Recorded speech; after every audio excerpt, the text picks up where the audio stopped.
नमस्ते विद्यार्थी मित्रों, नीलकंठ विद्यालय ऑनलाइन एजुकेशन में आपका स्वागत है।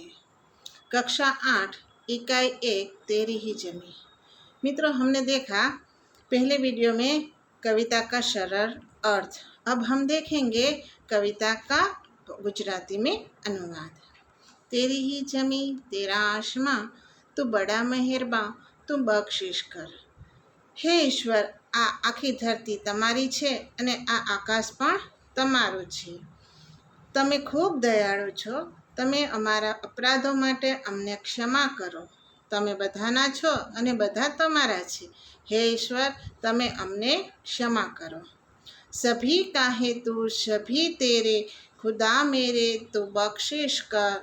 तेरी मर्जी से ए मालिक हम इस दुनिया में आए हैं. तेरी रहमत से हम सब ने ये जिस्म और जान पाए हैं.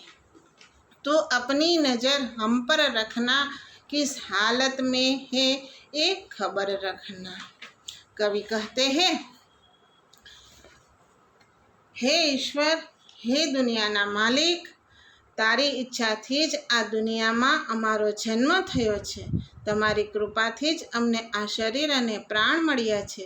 તમે અમારા ઉપર તમારી કૃપા દ્રષ્ટિ રાખજો. અમે કઈ સ્થિતિમાં છે, અમે સુખમાં છે, દુઃખમાં છે, એની સદાય ખબર તમે રાખજો.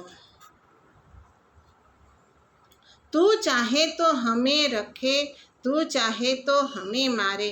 तेरे आगे झुका के सर, खड़े हैं आज हम सारे.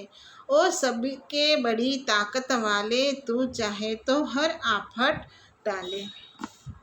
હે ઈશ્વર, તમે ઈચ્છો તો અમને જીવતા રાખો અને તમે ઈચ્છો તો અમને મારી નાખો. આજે અમે સૌ તમારી આગળ માથું નમાવીને ઊભા છીએ. અમે તમારા શરણમાં આવીએ છીએ. હે સર્વશક્તિમાન, તમે ઈચ્છો તો અમારી ઉપર આવેલી દરેક આફતો, દરેક મુશ્કેલીઓને તમે દૂર કરી શકો છો. तेरी ही जमी तेरा आसमां.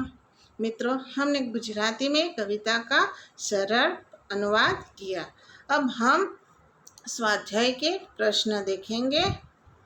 पहला प्रश्न है, आपके मत से सृष्टि में सर्वोपरि कौन है, क्यों है? उसका उत्तर है, मेरे मत से सृष्टि में ईश्वर ही सर्वोपरि है, क्योंकि वह सर्वशक्तिमान है. वह जिसे बचाना चाहे उसे कोई मार नहीं सकता, और जिसे वह मारना चाहे उसे कोई बचा नहीं सकता.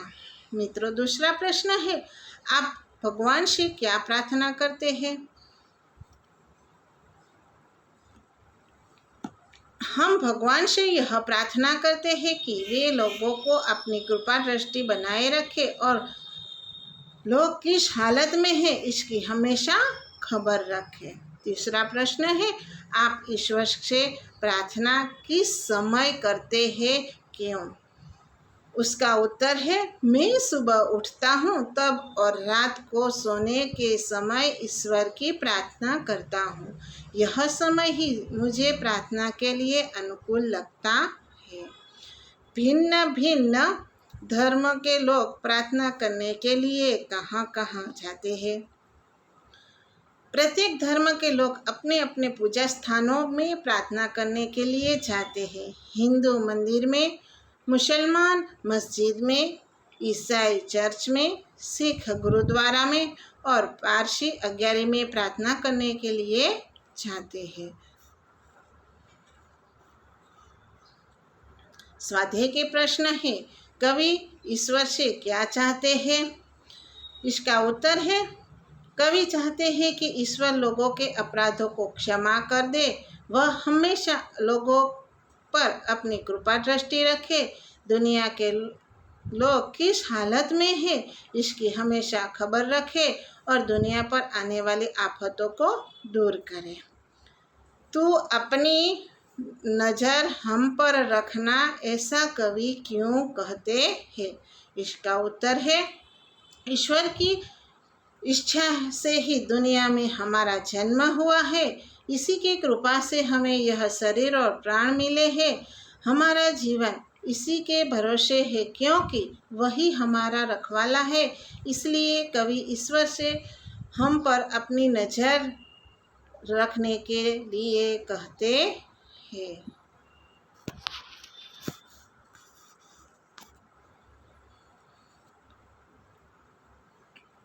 तीसरा प्रश्न है, कवि किसे सबसे ताकत वाला मानते हैं, क्यों?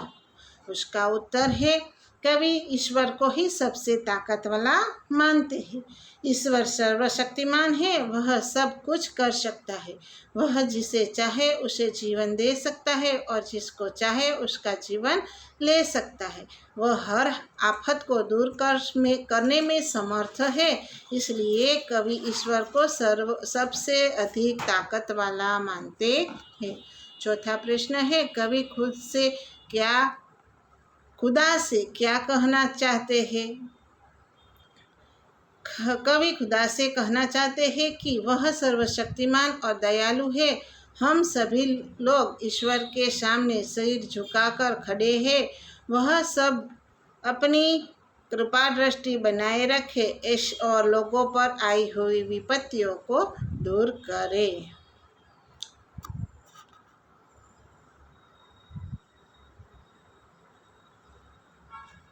मित्रों, हमने स्वाध्याय और अभ्यास के प्रश्न देखे। अब हम अगले वीडियो में मिलेंगे।